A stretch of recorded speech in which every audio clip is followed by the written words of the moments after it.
5 Live Boxing.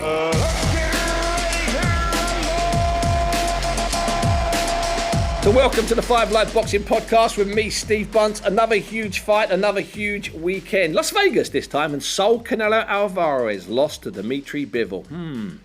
Bookies took a hammering, nothing wrong with that. Bivol was, by the way, brilliant. And in Sheffield, Kell Brook has called it a day. Quite a few days. And to talk about that fight and look back over Kell Brook's career, I'm joined by former two-weight world champion Carl Frampton. Carl, let's get straight to Las Vegas. Were you shocked, or did you think it could happen? Did you expect it to happen? I didn't expect it to happen, but I thought it could happen. So shocked. Probably wasn't shocked. That's probably not the right word to use. But certainly I always thought that Bivol was really live in the fight. I thought that I liked him. I like his style. I like that kind of Russian, like, well-schooled, really technical fighter. I like to watch that. And he's a big guy. And I thought there's always a chance that he could win. And he won very, very convincingly for me. I thought it was a fantastic performance from him from start to finish. And Canelo just couldn't really get going. But that was just down to Bivol, more so than Canelo having a bad night.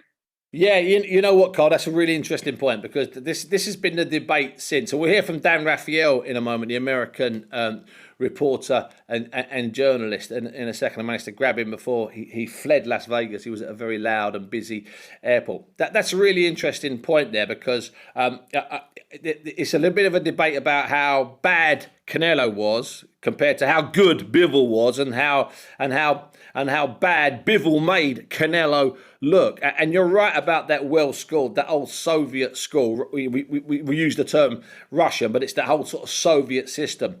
And look at Bivol's career, Bivol's footwork. You look at Bivol's movement. Carl, he was flawless for 30. Yeah. I've watched it twice. I turned the commentary down the second time, which was sensible. He was flawless for 36 minutes. Yeah, he was great, and he just didn't allow. Canelo is really good when you stop moving your feet, and when he starts putting them together, his combination punching is the best in boxing, probably. He goes everywhere, up the body, head, uppercuts. They come in from all angles, but Bivol's defense was really tight. He was always, once his back hit the ropes, he was off to the left or right. He never stood there for more than a second. I think the game plan was good. He kept it long at times. He was going to Canelo's body as well to slow him down. And Canelo, for me, looked at times a bit frustrated and just he ran out of ideas. And that was, how amazing is that? Yeah, unbelievable. Because in my opinion, Canelo is still my favorite fighter, and I thought it was a really brave opponent to take. Like, to try and win another title at light heavyweight. It's different than fighting Kovalev, because Bivol is right in his prime right now. And that was a brave fight to take. And it didn't work out for him. And I thought Bivol won very, very convincingly. Yeah, and of course, that was one of the interesting things there. Too close. Not only too close. Did you notice something, Carl? And I had to double check it, that the scores were identical. Every single judge scored every single round the same way. Now, I've only ever known that happen when it's a 120, 108 shutout. So I went back and did some research and just randomly got my packs from fight nights I've had around the world and fight nights in the UK, where I've collected the scorecards and went through my phone, because I'm keeping the pictures. I can't find another fight like it. It's very strange, that, isn't it? It's crazy. Yeah, but boxing's strange, isn't it? Boxing strange in Las Vegas. That's absolutely. It was just certain. If Canelo won another, if he won a round and one more round, then the fight's a draw. Come on, it was way too close. Bivol was in control from start to finish. That's 61 fights that Canelo's had. He's been a pro since, I think, 2005, when he was just 15 years of age. He'd had 21 professional fights by the time he was 18, including 12 rounders. He's talking about boxing till he's 37 or 38. Now, I take on board that Bivol is well schooled. Bivol is he's bigger, dimensions are bigger, and he's smart, and he got everything right. But was there perhaps just something that suggests that after all these years, this miraculous career, going against unbeaten fighters, stepping up in weight, winning titles, 2 or 3 belts at light middle, and then unifying at super middle, and then beating Kovalev at light heavy. Is there something that suggests that perhaps after 61 fights and 17 years in the program, that we could be looking at the end or the best of Canelo being in the past? Maybe, but I think we'll be able to tell that from a little bit more about that from his next fight and how he handles his next fight or opponent, whoever that is. But I think this was just a case of just a step too far for Canelo against a very good, big, light heavyweight in Bivol. That's it. I think he come back and beat top opponents and at middleweight, at super middleweight, big names still. So I don't think it's him coming to the end. I just think he was beaten by the better man on the night. But I suppose we'll be able to tell a little bit more after his next performance. So I caught up with Dan Raphael when he was at the airport, and it was noisy, and it is loud, and it is, of course, because it's post-fight in Las Vegas, extremely busy. And when Canelo comes to town, boy, oh boy, you know it's fight week, and you know it's fight Sunday at the airport. So I got hold of Dan, and I started by first asking him, what did he see from ringside? I thought he looked a little bit lethargic. I didn't think he had the kind of snap on his shots. I thought he was getting frustrated early in the fight because he was landing very solid right hands and Bivol wasn't moving. Those were the right hands that were knocking guys like Caleb Plant down and knocking them out. And Bivol was just taking them like it was a Sunday sparring session. So I think there was some element of frustration at the press conference after the fight. Canelo tried to, be brave, said, I thought I won the fight. Maybe I lost 4 or 5 rounds. I don't take that as like him not giving Bivol credit because he was very complimentary. I think that's just the bravado, the pride speaking. And, today is a tough day for Canelo Alvarez. He hasn't lost since the Mayweather fight a long time ago. And now he's going to realize, I lost. I'm not going to be considered pound for pound anymore. And but all that said, Steve, I have to say, I think that all boxing fans should, instead of dumping on him because he lost the fight against, an excellent fighter, praise Canelo for having the stones to go up and do what he did. And for what he's been doing. I mean, you mentioned that run there. You take Yildirim out of that run. That's a good run. Kovalev, even though Kovalev had a hard fight with Yard, he'd lost the fight. Appreciate it. He was still a very dangerous light heavyweight. And then Callum Smith, unbeaten. Billy Joe Saunders, unbeaten. Caleb Plant, unbeaten. And then Bivol, unbeaten. That's 4 unbeaten fighters in a 5-fight sequence, all of whom were held various championship belts. I mean, this is not the old days because people didn't even necessarily do this in the old days, Dan. This is the Canelo way. As you say, it needs to be applauded. I will take it like this. He's the first and only 4-belt undisputed super middleweight champion. He's the first and only 3-belt undisputed super middleweight champion. I know Calzaghe did it, but that was at a time where the WBO was not considered part of the undisputed puzzle. So all respect to Calzaghe, but it's not quite the same. But here's the point.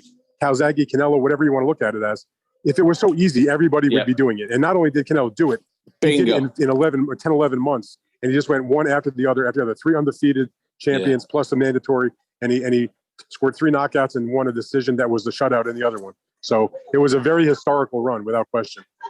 Now, Dan, we will talk about the scorecards in a moment, but I want to ask you, you're at ringside, and I know what it's like, for a big Canelo fight in Las Vegas. It's a special event. You get caught up in the occasion. It's fantastic atmosphere, all of the entrances. At what point and in what round did you think he's in trouble here? He's in trouble here. He's not going to turn this round. Or did you think that he possibly could even going into rounds 10, 11, and 12? Once they got about the midway point, I mean, I had it through the first half of the fight. I did think it was a close fight, but once Bivol started to really take over in winning, it wasn't that even when he was winning the earlier rounds, they weren't dominating winning rounds, but then he started to dominate in terms of winning the round. So I would say maybe around like the 7th round, I'm like, you know what? This is going the wrong way for Canelo. And Bivol just was at a perfect pace. He wasn't being he was throwing a lot more punches than he usually does, but it didn't seem to be tiring him. He was loving it. He just fought a perfect fight. I mean, what else can you say? He has to get the credit. And I think, frankly, he was undersold by a lot of people going into the fight. And I'll say this also.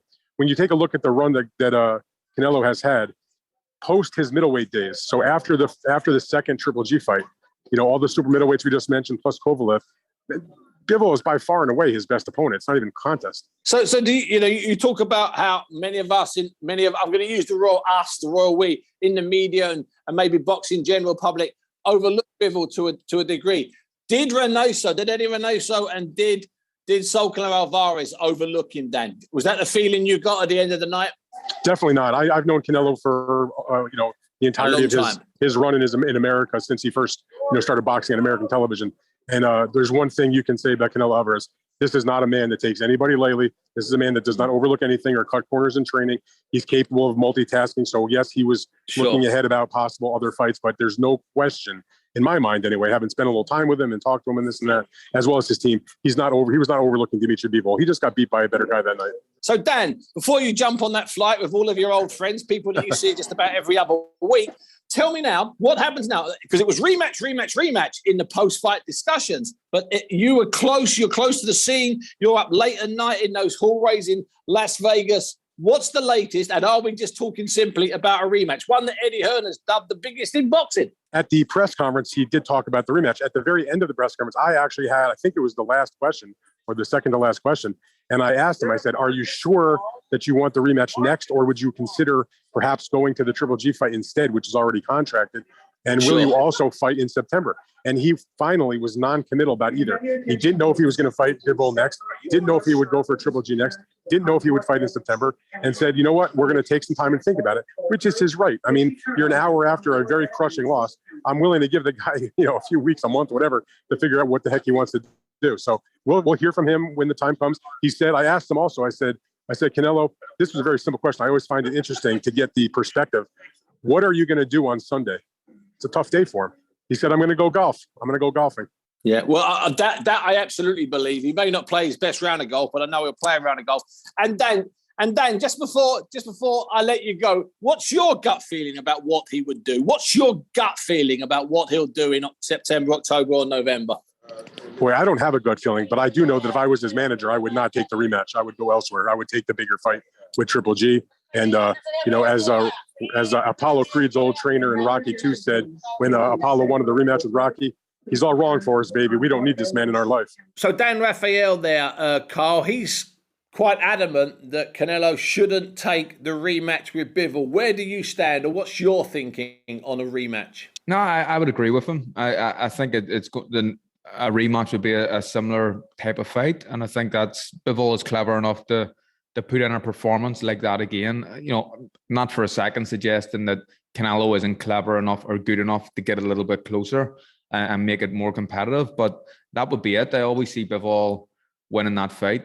So I would agree with Dan there that you'd swerve that, stay away from it. Doesn't need to do it at this point. But if Canelo is planning on fighting until he's 37, maybe wait. If he wants to rematch with him, let's wait till the Bivol ages a bit more and we start to see a bit of a decline in him. And if that does come, then maybe, he's been clever in picking opponents at the right time. Even the Kovalev fight, like we talked about, perfect time. I don't think he'd have beat Kovalev at Kovalev's prime, but that's about careful matchmaking. And but at this point, I would stay away from Bivol. That's interesting because I feel differently. I feel that even though I was very unimpressed with Canelo at times. That I thought that he looked a bit confused. I thought he was feeling sorry for himself in some of the rounds. You want my honest opinion, Carl? Which I really, and you know what I mean by that. But I also thought he was studying and perhaps learning. So my gut feeling is that the warrior in him will want to get Bivol out of his hair. Because no matter, let's say he fights Golovkin for the third time, and let's say he fights one of the middles or super middles, Benavidez, one of the Charlos who were floating around, Andrade, all these guys these American guys or American-based guys, all of whom have claimed that he's been avoiding them in the last 6 months, 1 year, 2 years. Even if he goes down and fights them, the conversation of any conversations about him in the next X amount of years always going to be, but he got a boxing lesson that night against Bivol, and the judges nearly saved him. I've just got a feeling, Carl, he's going to take the rematch. I really have. Yeah, he might, but I think that Canelo, one of his issues is to beat someone like Bivol, you have to fight at a really high pace.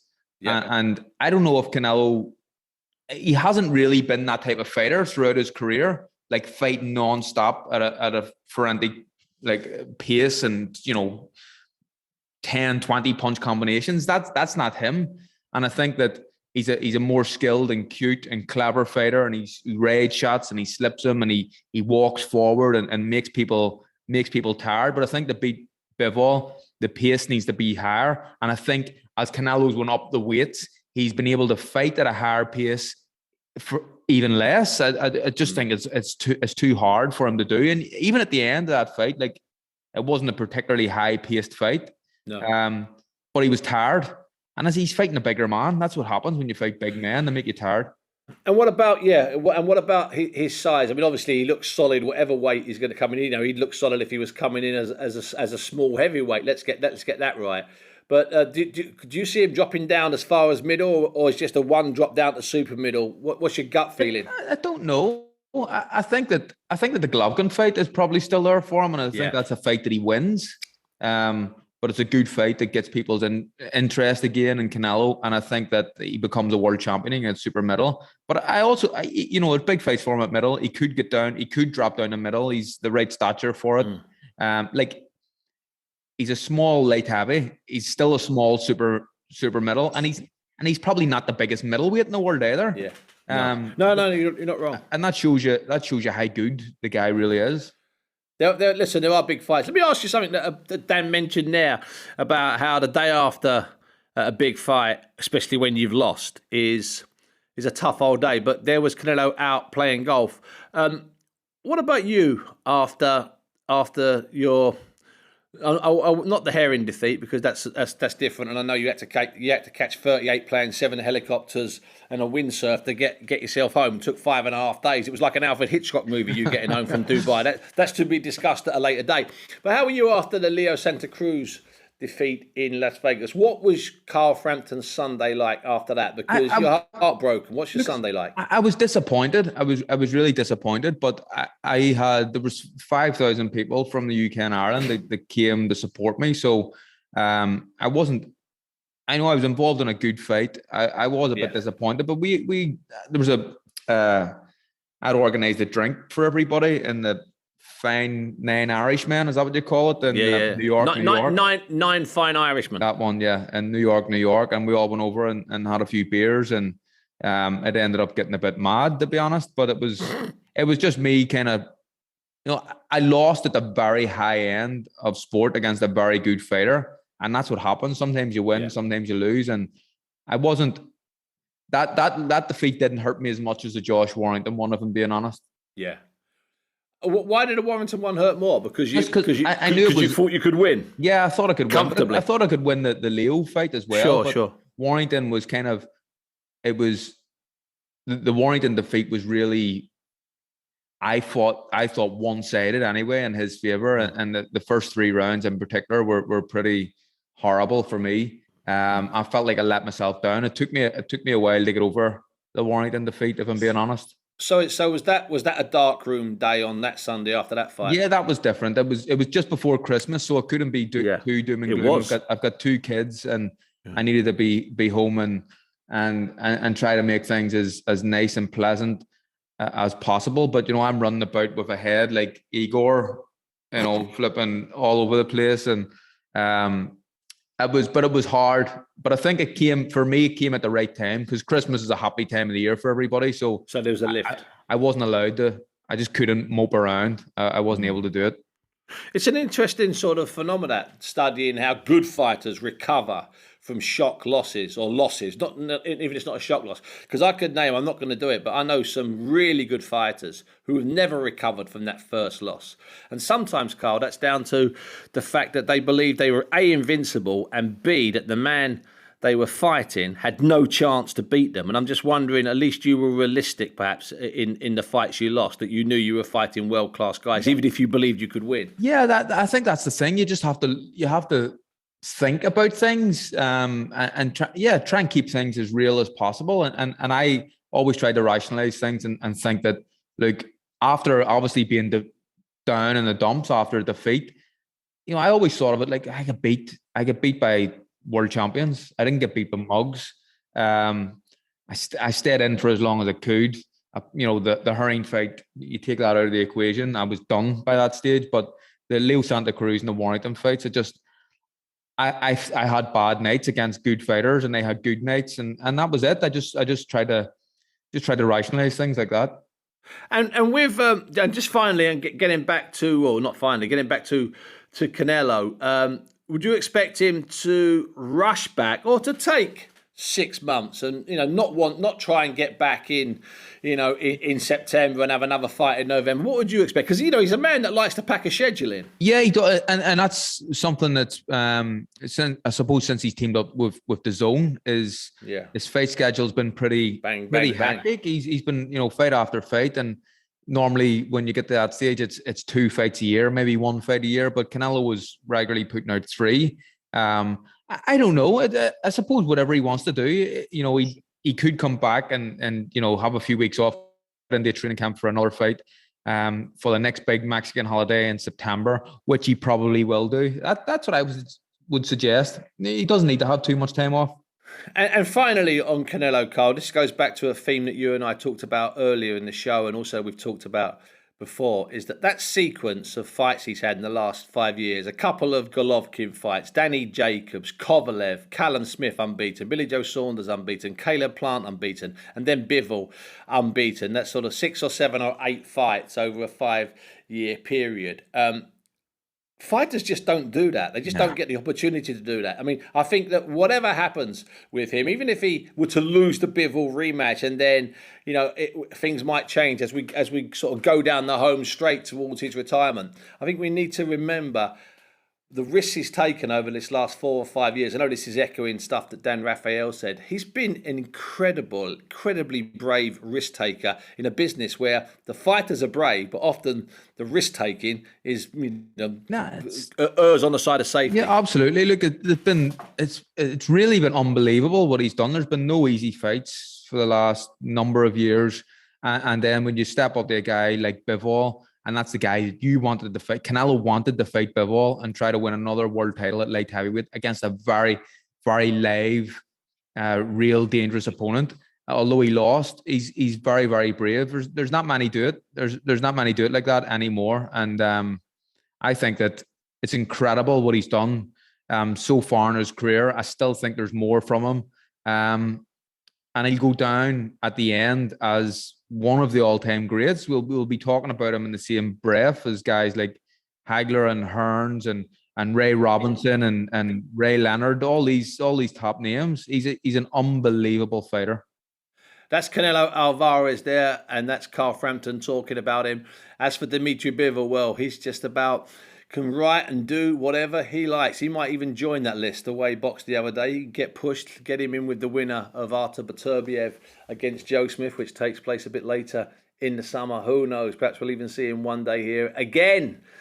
Boy, oh boy, it was a special weekend in Las Vegas. And news this end that Kell Brook has decided to call it a day. Couldn't get hold of Kell because he's got tonsillitis, so that's why Kell's not on the show. 43 fights, 36 years of age. And I spoke to Dominic Ingle, who's known Kell since he was about 9 or 10, so that's over 25 years. Dom, thanks for joining us. It's a simple first question. Were you happy that Kell, your old friend, has decided to walk away? Yeah, after the calm fight, there was probably no better finish for Kell. It was a fight he wanted years and years ago. And I can remember he actually left the gym when he was about probably 20 years old on the promise from Frank Warren that he would box Amir Khan in the next 12 months. And that fight never materialized. He ended at the, he got the fight in February. It was a great night, 26,000 people. And it lived, people thought that fight was going to be way past its sell-by date, but it entertained the fans. And, at the stages, the careers they were, it was a good entertaining fight. Since that night, Dom, have you had conversations with him about future fights, or did you know when you left the arena that night that was it for him? I think in my heart, I knew it would be the last fight because it was a fantastic night. He got rid of he put all his demons to bed, and I think he was on a bit of a high afterwards. But I think in reality, when the dust settled and the emotions died down, I think he was always going to think that's the end of it now. I've satisfied everything I need to do, and that's me finished. And he came around a few times to the gym, into the house, and we had a chat. And he was almost kind of I think he was wanting me to say, come on, we've got another fight. I think he needed somebody to motivate him and convince him he needed to do another one. We just said, look, it's in your hands, Kell. It's whatever you feel at this stage. Now, you're 36, which is relatively old in boxing terms, especially at your weight. And I think he needed somebody else to tell him that he needed to do it. And I think he would have done it for other people. I think if enough people had said to him, come on, you can do this, you can do another one, he would have done it. But I think halfway through camp, he would have then realised he hadn't got the heart for it anymore, or the lust for it, or the motivation. And that would have been sad. So I think, I just said to him, look, Kell, I think it's time. You've done everything now. You're finishing on your feet. It was a great night. Leave it at that. You can't better that. He would never have bettered that night. Was there never a conversation, Dom, at all about a comeback fight? Was there's talked about Ben and Eubank and stuff? No, Carl, he said to me, what do you reckon? I said, listen, Kell, the only fight I would like to train you for is Conor Benn. If that fight can't be made, don't be asking me to train you. You shouldn't be fighting anybody else apart from him. And he said, because really, I haven't got a grudge against Conor Benn. He doesn't put any fear into me. He doesn't motivate me to fight. He says, and that's where when we said to Eddie, well, give me 10 million quid, I'll do it. And Kell says, for that, I would do it. Even though money's not the motivation, that's the thing what would motivate me. Not beating Conor Benn. It would be totally for the money, not because I think I'd beat Conor Benn quite easily. And he says, even for that, it's like, I know he's going to turn it down. I know he's not going to give me that. And it's kind of saying to you, no, we're not bothered. And that's the end of my career. So, that's where we're at, Carl. It's like, we never talked about another fight. I never kind of gave him an inclination that I wanted him to do that. He banded it around a little bit, and we just left it totally to him. You mentioned there, Dom, all those years ago when you were promised a fight with Amir Khan, and it took about 15, 16 years for it to actually happen. But there was also that massive delay from winning the British title to actually getting a world title fight, 6 years. It reminded me of all those years that Errol Bomber Graham, who of course worked with your father and who you knew from a child, how many years he had to wait from being the British champion, untouchable, before he got his world title chance. Yeah, you know what? Different circumstances, but exactly the same. It was more really, I don't think Kell would disagree. It was down to Kell Brook, really. Wasting time in between fights and blowing up and, not being focused. But, one thing I'll say about Kell, when you got him in the gym, he trained like a madman, he trained hard. But just in between fights, it was very difficult sometimes. He had a lot of people around him, bad influence. And realistically, you have to give him credit for managing to pull himself through and getting to where he needed to be. And there was obviously injuries and various other things. And I remember he was due to box Devon Alexander. For many times. Fight. Yeah. And he just wasn't. The reason he kept pulling out where it didn't happen is because he wasn't in the place he needed to be. And I can always remember Eddie saying to me, well, we've got to get him in this fight, see where he's at. If he wins, we'll bring him back. I went, there's no option for Kell Brook losing. If Kell Brook loses in a world title fight, we've lost him. That's him finished. And I said to Eddie, I'm not training for that fight. You either pull him out or he gets another trainer. I said, I'm not training him. I says, the fight I'm training Kell Brook for is to win a world title fight. I'm not participating in a training camp just to be a contender. I said, it's a fight he's got to win. And Eddie says, if you pull out of this fight, it might be another year before you get another chance. It wasn't another year. It was another year and a half before he got Sean Porter. But he won, Steve. And, fair play to Kell. He had belief in me. I had belief in him. It was a long, long wait and a lot of time wasted. But he eventually got the win that he wanted in America against a good fighter, Sean Porter. And that win, Dom, sometimes we overlook that win. Porter was unbeaten at the time. He was in the ascendancy. He went on afterwards to beat good guys and compete with some of the best. That was a phenomenal win on the road back in 2014. Can I jump in just before you answer, Dom? Of course you can, Carl. I think that fight, it was an amazing win on the road at the time, but it's actually got better with age, that win. Absolutely. That's a good point, Carl, yeah. Yeah, I think people underestimate that win for Kell Brook. And, look, 3 weeks later, I was sat in Starbucks having a coffee and somebody phoned me. A guy called Adam Bailey, we got the gym in Fuerteventura, and he said, I've heard that Kell Brook's been stabbed in Tenerife. I nearly spilled my coffee all down myself. I thought, I can't believe it. This surely's got to be, fake news. And then I found out. So he just got to where he needed to be. And in typical Kell Brook style, he sabotaged himself or whatever the situation was, and that set him back, nearly 10 months. So you couldn't write it. It would make a great film. But yeah, Cole's right. It was a tremendous win. Obviously Cole had that win against Santa Cruz in America. He knows the feel. He knows what it's like to go, to somebody's backyard and win. And that the same for Kell Brook. It's a highlight of his career. And looking back over time, you realise the importance of it and how good it was at the time. So was the low point the news that he'd been stabbed, and it was a very serious stabbing? It wasn't just a little graze; it was a severe machete attack that could have not only ended his career but ended his life. Was that the low point, Dom? Oh, definitely. Yeah, you just think to yourself, because you don't get the proper news. It takes 3 or 4 days for it to filter through, see what his circumstances are. And we were just thankful at that point that he was alive, But it's just kind of typical Kell Brook. Just when you get him to the top, it's like snakes and ladders. You're climbing up the ladders, and all of a sudden you hit a snake and you go back to where you started from. So, he's done well. And I think the whole team behind him did well to keep him on track for that length of time. And get him to those fights, the Golovkins, the Errol Spence, and obviously Khan.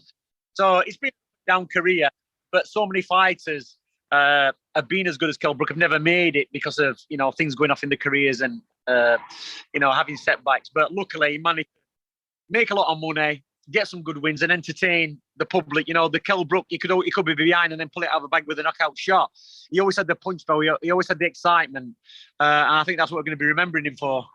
You know what, Dom? I hope we are remembering for the wins, because I'd hate it to be a situation in 1 year, 2 years, 3 years, 4 years when all we look back on are the Golovkin fight, the Errol Spence fight, and then that disaster behind closed doors against Terence Crawford. He deserves, I believe, to be celebrated for that start he had, making peanuts, sometimes not getting paid, being on the road, 5 or 6 guys in one car, coming back from odd venues, winning the British title, having such a long wait for the world title, and then that coming back from the attack. I think he deserves to be remembered for a lot more than just a series of good defeats against really good fighters.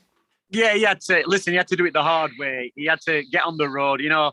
I think that's what annoyed him the most about Khan. Khan went to the Olympics. He got offered a big contract off Frank Warren, big money all the way through. Kell started off 10 fights with those boxing on shows with Dennis Hobson, Richard Poxon, shows in Sheffield, selling 100 tickets, scratching around. And then he went to Frank Warren. He got a contract. But then, I think he was his first year with Frank, he was offered 6 fights, and I think he only managed to complete 2. So his career was very stalled all the way through. He did make it hard work for himself at times, but you've got to give him credit for sticking with it. And if you'd have lived through it with him, you see the news. It was a lot harder living it with him than what you saw on the news. The things behind the scenes, the things he had to go through just to get himself to that point were really unbelievable. I'm not making this up. It was hard work at times. Some of the stories we could tell about Kell, trying to get himself in shape and going through camps and what he had to do. You think, well, why was he allowed in the ring? But it's down to him, his determination, and he got there eventually. I think it's the absolutely perfect time to go out, and I actually done a column in a local paper at home, and I said that I'd like to see both guys retire, actually, Amir Khan and Kell Brook. Yeah. But for Kell, it was perfect. There's not many do it like he's done it. He won a world title on the road. He had a couple of defenses. He fought all the names, Golovkin, Spence, and he retired on a massive win against a grudge opponent that's been talked about for 10 years. That is literally the ideal walk-away moment, I think. No, definitely, Paul. I mean, it's a great night. There's 26,000 people. And I always remember afterwards watching, and Crawford was in the crowd. He was at the press conference, and you could see the look on his face. The bubble above his head was like, I beat these 2 mugs, and they've sold out an arena for 26. And you could see him, he was bewildered. But look, the fight lived up to the expectations. I'm glad that Khan took it, because it was. Even though Khan got beat, it was still a good finish for his career, because it just shows the pulling power of those 2 fighters. He got plenty of money. And Carl, at the end of the day, boxing's a great sport. It's a dangerous sport. You need to be compensated for it, and you need to finish with money in the bank. It's no good looking at the shiny belts on the mantelpiece. It's great for nostalgia, but you need money in the bank. You're putting your life at risk. You're putting your health at risk. And after 10 or 15 years in the game, you need something to show for it, at least for the damage and the risk you've taken in boxing. And Kell got that. Hopefully you did. I know Cole Frotch has got good paydays, and the top fighters do. But that's what it's all about at the end of the day. And hopefully Khan's in the same position as well. Yeah, listen, we hope that's the case. I just want to take you back a little bit in time and obviously some brilliant nights in Sheffield. And it was more than just Crawford wondering, what it was to box in Britain. Golovkin was amazed that night at the O2. Spence was amazed that night outdoors in Sheffield. But I want to take you back to when Ezekiel walked into the gym and your father saw him, named him the special one. So that's just those early memories when he was a kid, as your final thoughts on the decision by Kell Brook to walk away, Dom. Yeah, I always remember when Kell was, what would he be now? I just remember Kell when he got to 30 years old. And I said to him, Kell, I says, you're now at the age that I was when you walked in the gym. I says, he went, I can't believe it. He goes, as the time flown, I says, you little curly-haired kid, stocky, muscular, a little bit overweight, but he had the glint in his eye when he saw Naseem Hamed fighting, because he'd watched Naseem on TV and his dad Terry brought him down. He couldn't believe he'd walked into the gym and seen this superstar in the ring, eyes lit up. And I think that was the motivation for him all the way through, like looking at Naseem Hamed, looking at the TV screen, and then looking at me in the gym and thinking, this is where it starts. You could see the glint in his eye. And I spent more time dragging him away from the side of the ring watching Naz than taking him on the pads. But that was set in his brain then. That's what he wanted. He wanted the glam. He wanted the big fights. Even at that age, you could see the glint in his eye thinking, is this where it starts? And thankfully, he got there. And I always remember him saying, when he was at school, his teacher said, you're never going to do anything. And Kell Brook says, I'm going to be world champion and I'm going to come back to this school and show you my belts. And he did go back when he won the belt. And the teacher said, I made an assumption of this guy. He wasn't going to be anything in life. And look what he's gone and done. And that was the thing for Kell. And Kell had no resentment to the teachers or whatever. He was glad to go back and prove that his dedication, his motivation got him where he needed to be in life. It doesn't happen for very many people at all.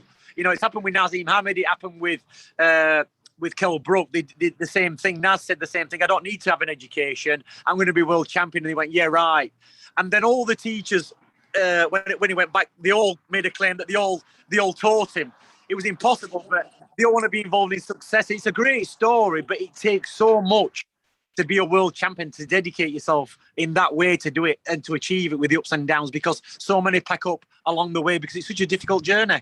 So from start to finish, it was been a great association. I would say for me, probably the most enjoyable association I've ever had with a fighter. And I've trained Johnny Nelson Jr.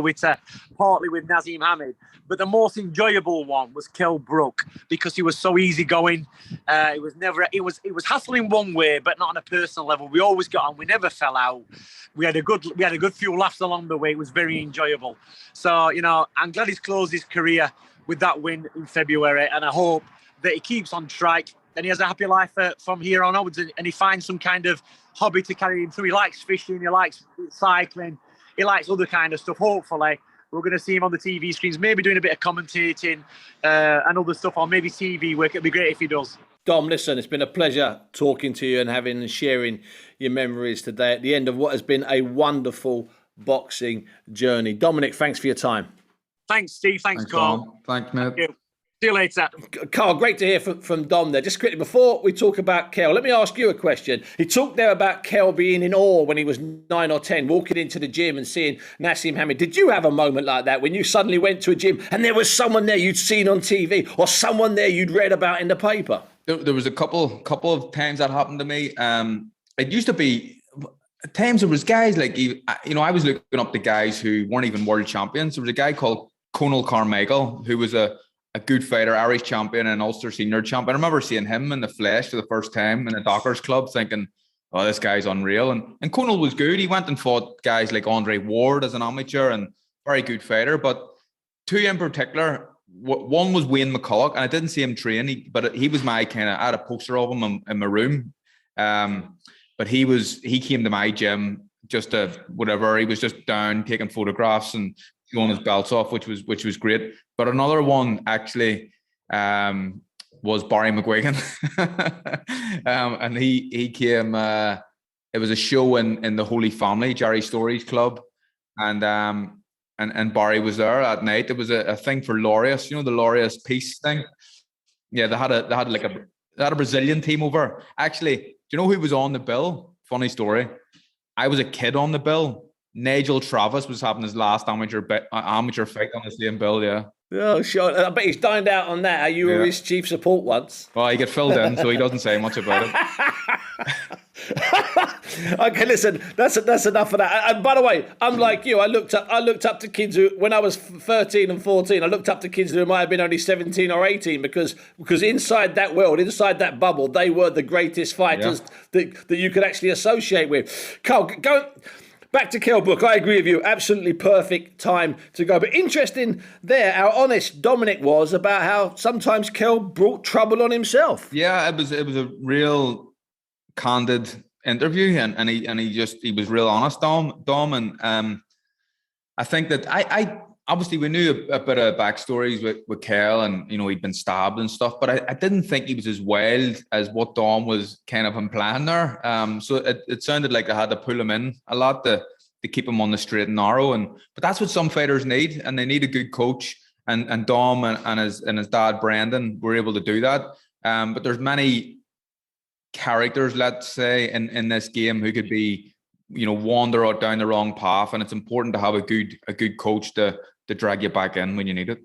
Now, last year when Manny Pacquiao retired after whatever it was, 60 odd fights, I remember thinking then, that there are very few fighters left with that many fights, with that much history, who are going to retire. Well, Kell sort of fits our bill like that. 43 fights. I don't think, and I'll throw this out there, Carl, I don't think going forward, the way boxing is, and we talked about this before, I don't think going forward that we're going to have a lot of guys retiring after 43 fights and world champions and British titles and massive events. It's just not the way the sport's going, because I always use the Josh Taylor example. Like, Josh Taylor hasn't got 25 more fights in him. Anthony Joshua's not got 20 odd more fights in him. I don't even think someone like Tyson Fury's got 12 or 13 more fights in him. Kell really could be one of the last, one of a dying breed. Yeah, no, I agree, and I remember speaking to you about this before, and to have 40 plus fights anyway is quite a lot in this era, and I think that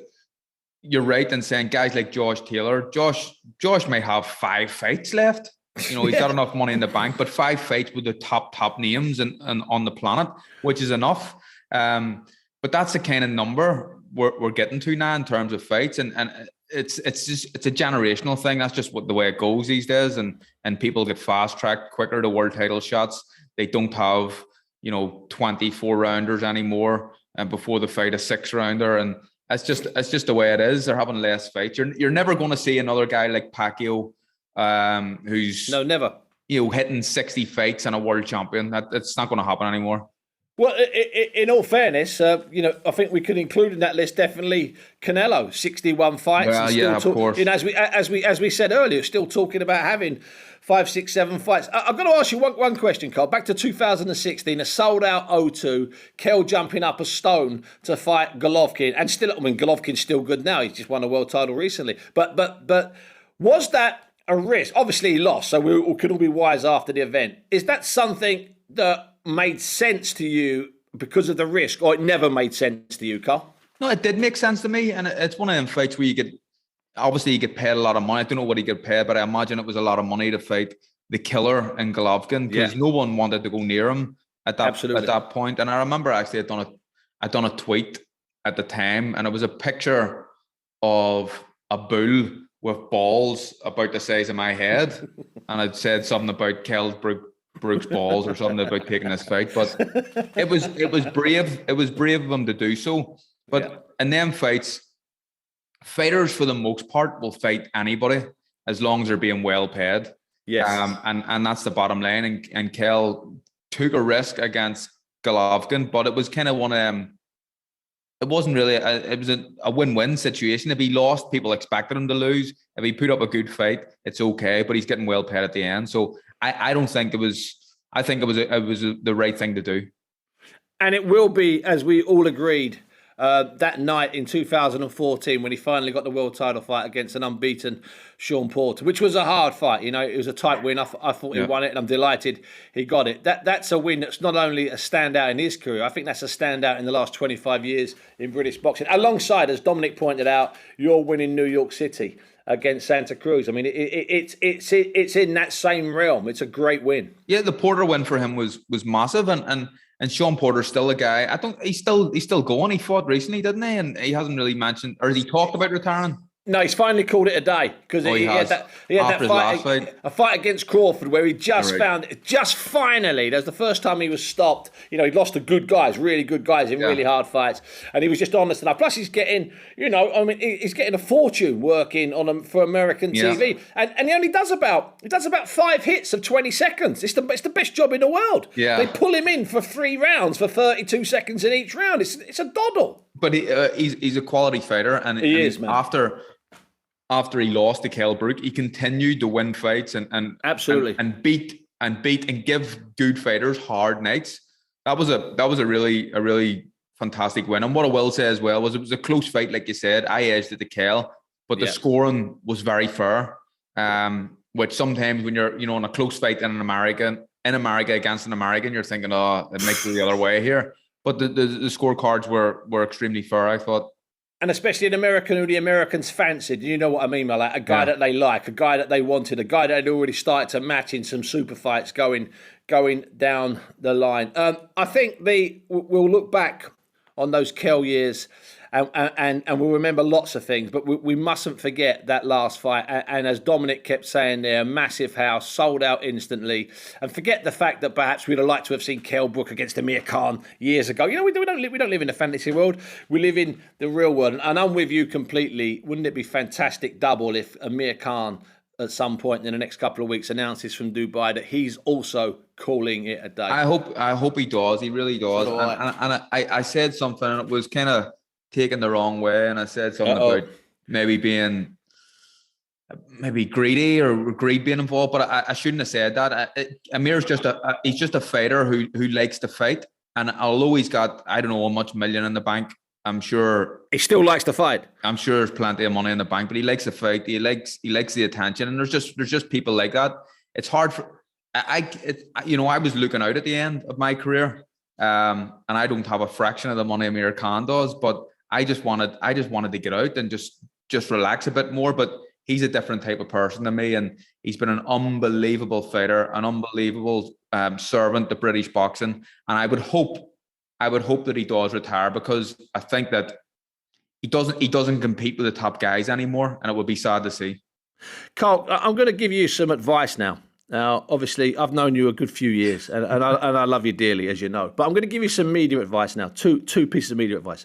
First of all, you've got to sort your kit out, because there's always a bit of a problem. Even though young Jack, who's back in charge for one day only, sorts you out brilliantly. And the other thing is, you've got to stop saying these things that are upset. Listen, in my 35 years, I've upset about 10 people, okay, including you, including Katie Taylor. I don't mind. And people are good. They come straight back and they put me right, and we have a debate. It's great. But Carl, you can't stop upsetting people. You got big Gypsy Johnny Fury on your case. You've now alerted Amir Khan, whose social media people are going to be searching online. There's another couple of fighters out there. I mean, I understand you're taking a stance. I do understand that, but you've got to get a bit of diplomacy, Carl. This is the exact same conversation I have with my wife on a daily basis, and what she said.